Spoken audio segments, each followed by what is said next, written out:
When most people think of church, they think of a large building full of Christians, and that's exactly what the false prophets want you to think. It may surprise you to find out that God never wanted a building from man. It was King David who wanted to build a permanent place for the Ark of the Covenant. God then said that he would provide a home for the Ark. The Ark of the Covenant is central to the Jewish faith.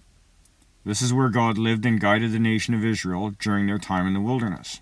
This covenant was the reason for the sacrifices. Solomon built the temple, installed the Ark of the Covenant, and the children of Israel conducted sacrifices according to their covenant with God until about 70 AD, when the last temple was destroyed. On the night that Jesus was betrayed, Jesus gave his followers the ritual of communion as a sign of a new covenant with God. Followers of the way need not follow the old covenant like the Orthodox Jews. God would no longer live in a temple, but in the hearts of his followers through the gift and presence of his Holy Spirit. Since the resurrection of Jesus, God has given his followers the presence of his Holy Spirit, who guides us into all truth and reveals the heart of the Father to us. We develop our relationship with God daily, so why would God need a building if he's living in our hearts? God doesn't need or want a building. We're supposed to live in community as brothers filled with his Holy Spirit.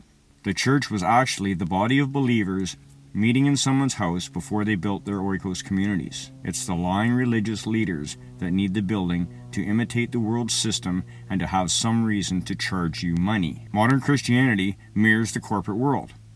The pastor becomes the CEO, the elders are board members instead of servants, and the congregation represent the shareholders who decide how the organization runs.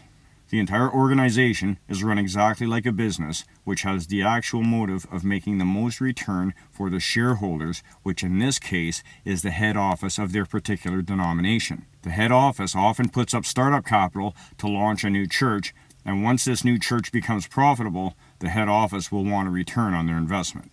The reason that we have so many flavors of religion is because the government allows anyone to start a religion to obtain tax-free status.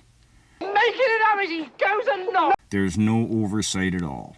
Any charlatan can make up a religion and start collecting cash from the naive.